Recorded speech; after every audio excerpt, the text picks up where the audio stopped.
Daily காலையில் ஒரு 10 துளசி இலையை மென்று சாப்பிட்டு தண்ணி குடிச்சிட்டு வந்தாலே பெண்களுக்கு அவங்க ரத்தத்தில் இருக்கக்கூடிய ஹார்மோன்களுடைய ஏற்ற இறக்கம் சீர் செய்யப்படும்.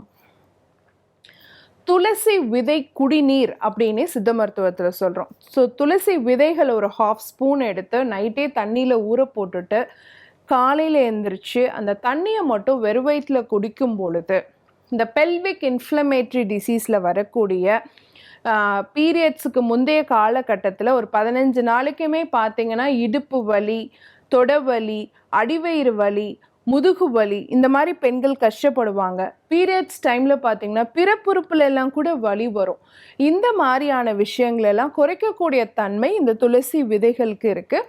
அதே மாதிரி chocolate cyst, endometriotic cyst, ovarian cyst, bulky uterus, அதிகப்படியான இரத்தப்போக்குனால கஷ்டப்படக்கூடியவங்க, இவங்க எல்லாத்துக்குமே பார்த்தீங்க அப்படின்னு சொன்னால் இந்த துளசி விதை குடிநீர் ரொம்ப சப்போர்ட்டிவாக இருக்கும். நாட்பட்ட வெள்ளைப்படுதல் ரொம்ப நாளாக இருந்துட்டு இருக்கு அப்படிங்கிறவங்க ரெகுலராக இந்த துளசி விதை குடிநீர் எடுத்துட்டு வந்தாங்க அப்படின்னு சொன்னால் துளசி விதை குடிநீராகவும் எடுத்துக்கலாம். நைட்டே ஊற போட்டு காலையில் அதை நம்ம காய வச்சு எடுத்துக்கலாம், அல்லது ஊறல் நீராகவும் எடுத்துக்கலாம். நைட்டு தண்ணியில் ஊற வச்சு காலையில் வெறும்னே அந்த தண்ணியை மட்டும் குடிக்கலாம். ஸோ துளசி குடிநீர் விதை குடிநீர்னா நைட்டு ஊற வச்சுட்டு காலையில் எழுந்திரிச்சு ஒரு கொதி வர வச்சுட்டு ஃபில்ட்ரு பண்ணி குடிக்கிறது. அதே ஊறல் நீர்னா நைட்டே தண்ணியில் ஊற போட்டுட்டு காலையில் வடிகட்டி அந்த தண்ணியை மட்டும் குடிக்கிறது.